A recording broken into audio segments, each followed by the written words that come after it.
My work is grounded, embedded in a practice called psychosynthesis. And psychosynthesis is a psychology of the spirit and the soul, and it's a real blend of psyche and everything to do with psyche, including the ego, and it also has a very deeply spiritual dimension. My name's Alex Hatfield, and I'm from the north of England, and I live in the Lake District. Over the last 8-9 years have developed a practice called Eco-Psychosynthesis, which is really a practice of being deeply in relationship with oneself, one's inner world, and the world of nature.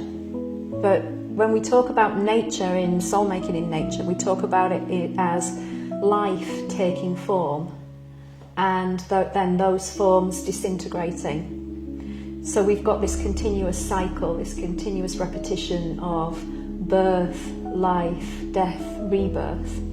And that happens not only in the psyche, but it happens very clearly and obviously in nature. If you consider that our psyches are from nature, literally from the natural world, they've been brought up, raised, evolved within this planet that we call Earth. And therefore what Soulmaking in Nature is it's that relationship between being an embodied conscious being and being an embodied conscious being in the world that we live in, with all of its forms and all of its disintegration and all of its rebirths. So I'm really, really pleased and excited to be joined today by my good friend, fellow psychosynthesis practitioner, and all-around awesome person, Magnus. And Magnus and I are, we work together at Soulmaking in Nature along with others. Magnus is one of our lead guides, and he holds space at Soulmaking in Nature. And he's also what we call one of our guardians at the threshold, which we'll talk a little bit more about later. Magnus and I have both got quite a deep Soulmaking in Nature practice already established, which is also integrated into our psychosynthesis way of being and way of thinking. So Magnus, I'm just really curious about, how your practice is on a daily basis and how you might describe Soulmaking in Nature for yourself. I like to say that it started when I was a child and teenager, by kind of intuitively being drawn towards the stones, the big boulders and the trees, and I found that they helped me in my day-to-day life to guide me, and I wasn't very conscious about it, but as an adult I realized that it started very early. And then I've come back to it as an adult with a bit more awareness around it. That's how it started. Me, I think soulmaking is a practice. I think it has to be consciously not thought about, because that's the wrong word, because it's deeper than thought, but intuited almost. I mean, last week when you sent me that little video of the book and the wind, I wonder if you could just talk about that a little bit, because for me that's a really clear example of soul in presence in the mundane. Yeah, I was just walking the dog locally in London where I live, and I always sort of pay attention to nature, but also what's lying around on the streets, and I felt a bit, I felt a bit lost and a bit down that day. I couldn't quite explain why, and there was an old book lying on the ground that someone had just put out, and I looked at it, and it was open, and then a gust of wind came, so the first page kind of opened up, and it just said, Goddess. And we always joke about that, and I thought, oh, this is so beautiful, and I managed to capture it as well, and it was that funny, everyday magic, really. And that's it, isn't Yeah. it? It's that everyday magic. You know, even though, you know, we go to beautiful places in Soulmaking Nature, you know, we go to the Lake District, we go to other places which are what you might class as traditional nature. We can find the veil of soulmaking, we can find soulmaking in nature on the streets in London through a discarded book. Yeah. And I think that's the real key to this work, is can we be present enough in the everyday to be able to find those soulful moments? Because somebody else who didn't have a practice like this could have walked past that book and just gone, oh, why didn't somebody put that in the bin, you know? But I think there's just something about, you know, the presence that we invite in through being in relationship with the soul that brings moments like that to us. Yeah. And you've been with me sometime as well. We have a local, there's lots of parks around where I live. It's a bit of a walking distance, but just around the corner there are some council estates. There's a handful of trees between on a grassy bit. You wouldn't really call it a park, but it's like a little patch of nature. And I have that as my kind of local sacred bit of nature, because it's literally 2 minutes away. It's very quiet usually. So when I go there with the dog, as I enter the kind of park, there's a gate, so I have that as a threshold. So when I walk through that gate, I try to kind of enter more into an altered state and look at the world a little bit more childlike, if you like. I think Jung called it participation mystique. And I just let nature, I just pay attention to how I feel my body with my senses, what I notice in this place where I walk every day, really. And there's not much going on there at first sight, but then there's always some animal that comes up, or I notice some plant or something with the trees. And I had so many poetic experiences there, and you've been with me there once as well. And it just brings huge comfort and meaning and guidance to my life. And it's very like, it's like riding a bike. It's very much just like a part of my everyday life, you know. And it's more accessible than going, you know, when I go to the Buddhist center, I go to, like, you go to like a retreat or something, that's great as well, but to have it in your day-to-day life in a kind of casual way like that, it's very, that's what I want to support people to cultivate. And actually, I mean, that is part of Soulmaking in Nature, because, you know, Fee's doing the everyday sacred little vlogs, and I mean, you talk about the threshold as well, and, you know, we talk about the title that we give to the guides, to the lead guides at Soulmaking in Nature and the facilitators as guardians at the threshold. And, you know, if when people come on an event that we're running a training, or it's a community event, or it's part of the rites of passage work that we do, the threshold it can be a very physical place, like you mentioned, but what we're really wanting people to embrace is this idea that they can literally take a step into soul, into their own deeper nature, and that threshold is always available to them. It's a psychic threshold. Maybe it's time to kind of talk a little bit more about the foundations for Soulmaking in Nature, and the three, we call them pillars, but I know we like to also say that they're spirals. The first then is that about what skills and sensibilities are necessary for this more soul-engaged way of life. And I'm thinking about, our backgrounds and everything. Because it's, I mean, psychosynthesis is deeply rooted in soul making, really, as a practice, as a psychological practice. But I think that as the Eco-Psychosynthesis is evolving and developing over these last, 8-9 years, there's a couple of things that have become really important, I think, for me as a practitioner. Because we hold groups, we hold trainings, We hold experiences over 18 months, a year, 18 months, where others can engage in developing their own soul-making in nature practices. And those practices are not, they're for people, for themselves, but more so, they're for people who want to hold space for others. So I think the first thing is, if we think about the modern world, and you asked about the kind of the sensitivity and the sensibility that we might need, I think that there's a lot missing from the modern world in terms of our relationship with something deeper.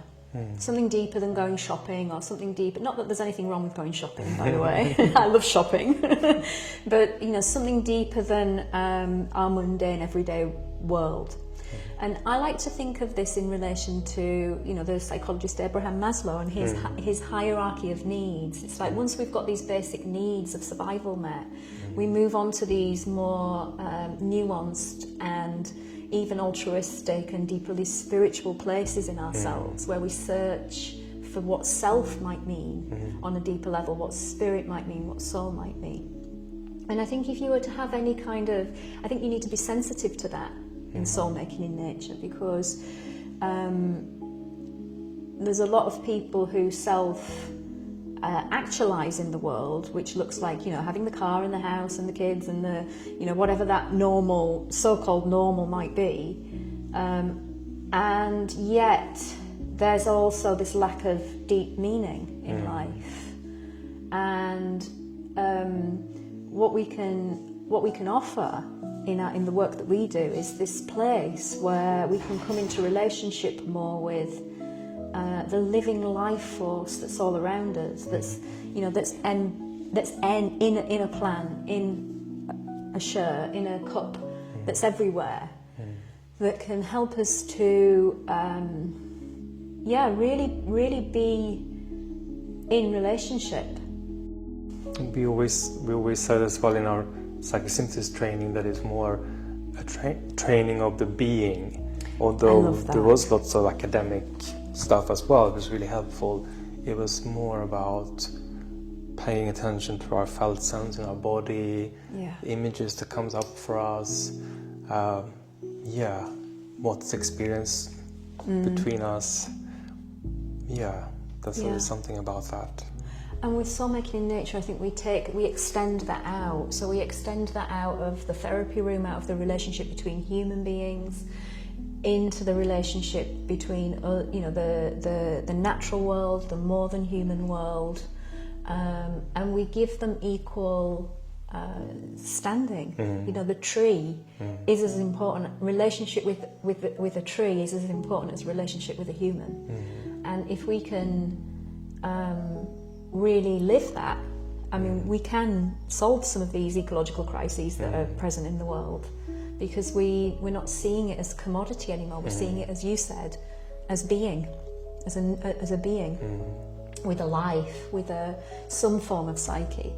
We are offering training, and I think what we are offering in the training is very much based in practice and practical application of soul-making in nature. And you think about our own psychotherapy practices. We're in a room, we're online, and again, not that there's anything wrong with that. However, the work is about bringing that out into the environment, and it's bringing the environment out there into us more. So there's this reciprocity. And like you said earlier, it can be in simple things like finding that local park, or the message in the book cover fluttering open. And we do have some very clear practices that we teach in the training, and yet we also want to take the sort of the therapeutic element of the work into bigger groups, into more than just two people sitting in a room working through past trauma or childhood issues. And if I go back to the true root of the word therapy, as in, I mean, if you kind of, attending to the soul, caring for the soul, And I think that's the big thing about the training. It's like, how do we care for the soul, but not just the human soul? If we think that the world is ensouled, which is a belief, but it's also part of how I live. You know, to me, the world isn't completely ensouled, and that includes everything, because everything comes from nature. There isn't anything on this planet that doesn't come from the natural world. So I think there's something in that that needs to be present in our current times. So Magnus, we've spoken about the kind of the training side of it, and the second pillar or the second spiral is modern rites of passage, which we've got a history in, really, with what came before soulmaking in nature. Yeah. So why is ceremony important in modern life?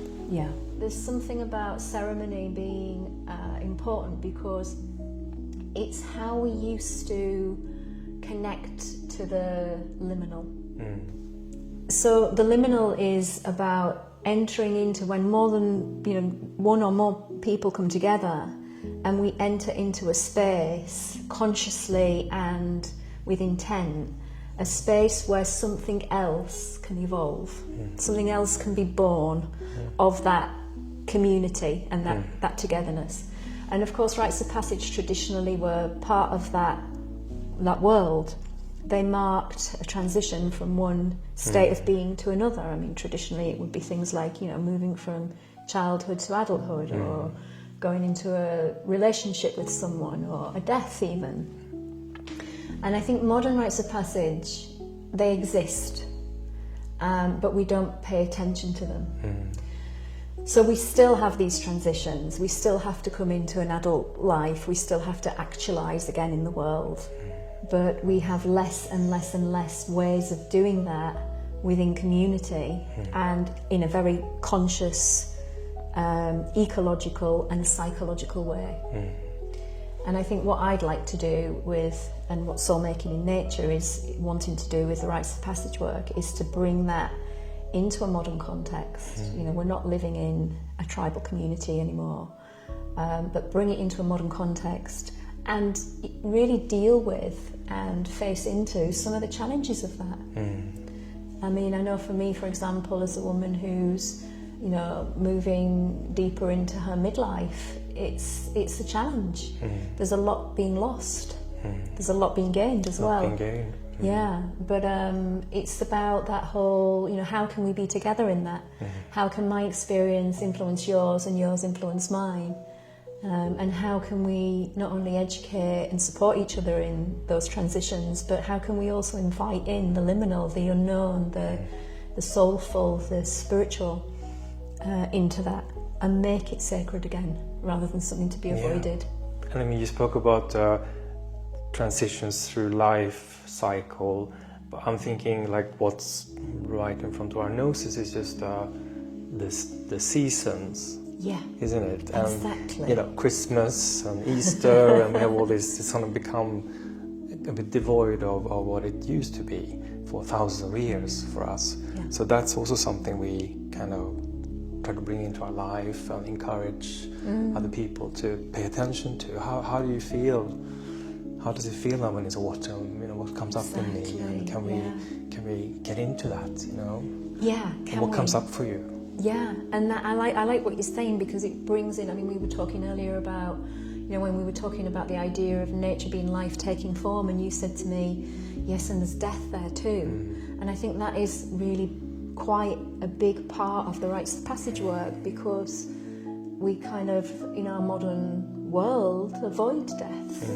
It's seen as, death's seen as something quite final and it ends and it's final. And of course, with nature, as you've just mentioned, the cycle shows us something completely different. In every ending is a beginning, in every beginning is an ending. If I look down the end of the garden, even into where there's end of the garden, I've got the oak tree and a rowan, and there's the leaf litter from last year still there. That is quite something. And to bring it more personal as well, I'm curious what ceremony that you've had in your life has really sort of stayed with you or been really impacted? Because I know you've done all kinds of things, but it'd be nice to hear something like personal. Yeah, it's a good question. I mean, there's been so many ceremonies. It's part of who I am. I am a ceremonialist, and I've attended ceremony, and I've been facilitated ceremony for many years. When you asked me that, there was a memory that came to mind, and I used to live in Yorkshire, and there was a place in Yorkshire just outside Huddersfield called Castle Hill. And I remember way back when I used to run an organisation called Goddess Within, and we used to meet at all of the different, the sort of neo-pagan festivals, and one of them was Letha, or the summer solstice. And I can remember holding a fire ceremony on top of this hill, and it's a little bit like Yorkshire's version of Glastonbury Tour. And actually, I can remember just after ceremony, we'd had a fire ceremony, we'd kind of, the sun had set. We did a sunset ceremony rather than a sunrise ceremony, which was contentious for the summer solstice. But I remember just sitting there on the side of this hill, and the sun had set in the east, not in the east, in the west, and the moon at the same time was rising in the east.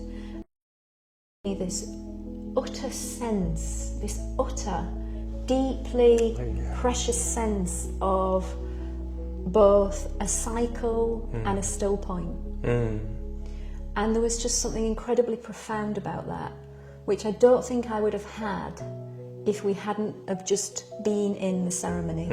I think if I'd have just gone up there to, sit on the hill, watch the sunrise, watch the sunset and watch the moon rise, I don't think I would have had that deeply profound sense of both a cycle, the rising and the falling of the sun, and the rising and the falling of the moon, and then me just sat there on the earth in the middle of that, being witness. Yeah. And I see your body language as well, and it's like it's like it's happening now again almost. It's like a reminder. It is a reminder, and it's deeply embodied. It is. I feel that. I mean, that was 25 years ago, but I still feel that in me. So, Magnus, I'm really curious. I mean, I've shared one of mine. I'm sure you've had many. Is there anything that comes to mind for you with ceremony that's impacted you? I was sitting thinking about that, and actually what really comes to me is not a ceremony as such, but I suppose it's more about a ceremonial object or ritualistic object that really became like a sort of magical, infused with so much more than word can say. And I was I did a 1-month Buddhist retreat many years ago. And most of it was silent, and it was in a place of nature. And towards the end of it was, you were in quite a stripped away. It was like a sort of death and rebirth. It was really intense, and I wanted to kind of get something from this retreat place to take with me as well back, but nothing felt quite right yet. And I had this long 3-day meditation, silence, and I kind of felt the spaciousness and emptiness of creation, and the sort of both the incompleteness of everything, but also the beauty of everything. And I walked out in nature, and there was all these massive dewdrops in the grass. Oh, wow. I've never seen anything like it. They looked like big glass beads, and it felt like they were sort of like the tears of nature, just like the tears I was feeling. And in the little shop there, they had these big crystal balls, that you have on the Buddhist shrine, which I think symbolized a lucid mind or like a spiritual, luminous mind. But they looked like these teardrops in the grass. So I got one still now, 20 years later, on my mental peace, and that speaks to me every day about so many things. Yeah, that's beautiful. So we've spoken about training, the being and sensibility. We spoke about ceremony, rites of passage. So the third pillar or spiral is communitas. Yeah. Because this can be a sort of journey you do on your own to some extent, but it's much more than that. And you spoke about being witnessed, and so how can we create an authentic sense of belonging with this work? Yeah. There's so much to say on this, because first of all, the communitas pillar, I'll just describe a little bit about what this word means, because some people might not understand what communitas is. I mean, we understand community, but communitas is it's a Jungian word, so it's from the world of C.G. Jung. But it's a word that really describes, it really links in with the rites of passage piece, because it describes a space where we come together in community and in ceremony, and we create a liminal space where more than whatever is present can come in. That's the gist of communitas. So, I mean, if we were to just give a really simple example, if you think about a modern football match, I mean, I know, we don't do football matches, but a modern football match is a communitas space. So there's this kind of other energy that emerges from us all being together with an intention, with a purpose, and for us that's ceremony. So that's what communitas is for us at Soulmaking in Nature, but it's also the result of a call. So the call in the previous work, so the work that we did in the previous organisation, one of the big calls, and one of the calls that Fee and Simon and Conrad have kind of heard as well, is that people are feeling a sense of isolation and they're lacking belonging. And therefore communitas is very much about us coming together and purposely creating spaces where we can be together in community, in deeply embodied, but also really real and honest community.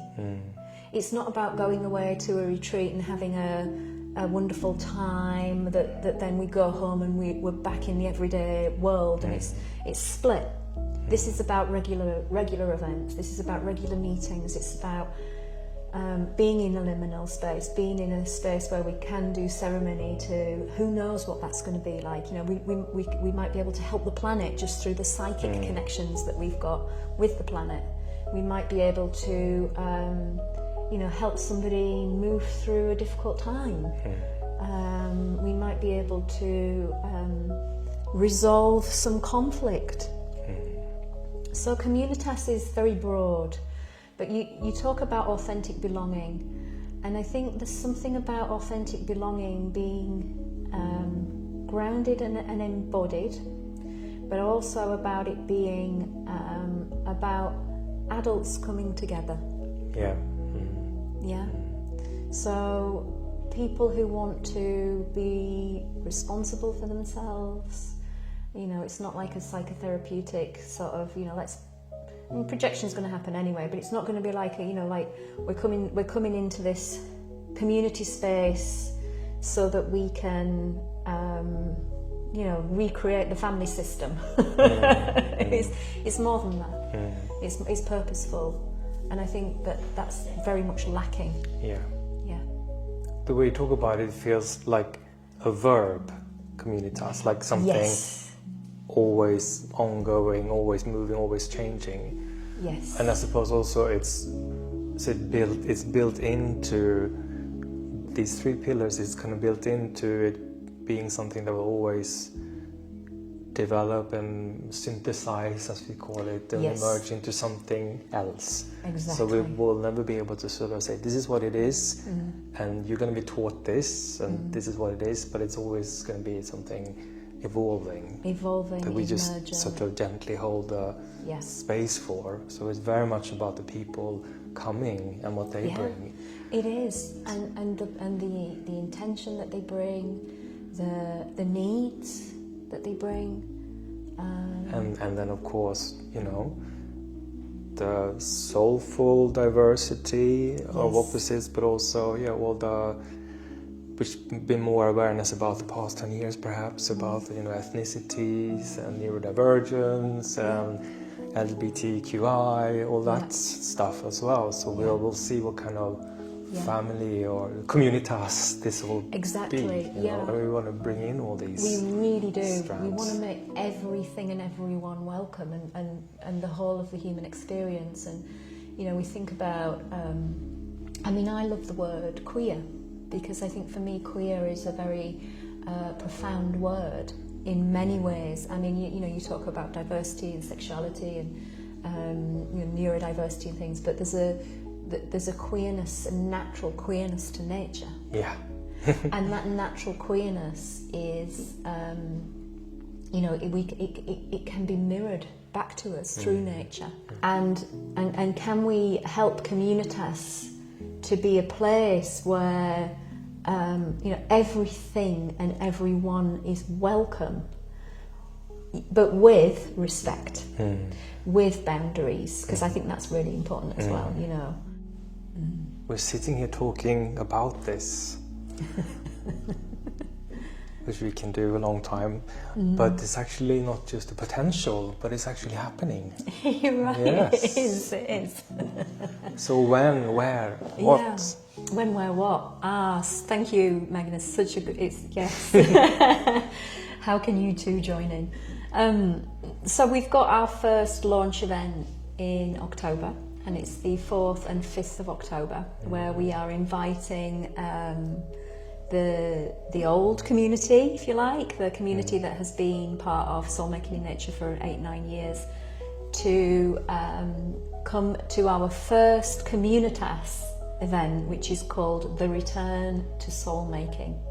And that's happening in the Lake District in a beautiful valley called Longsleddale, which is very off the beaten track. It's where we've worked for a number of years, and you know the place. If you would like to learn more about anything we've spoken about, you can go to the Soulmaking in Nature website, which is soulmakinginnature.co.uk. And everybody's welcome. I just want to say that this space is available to you.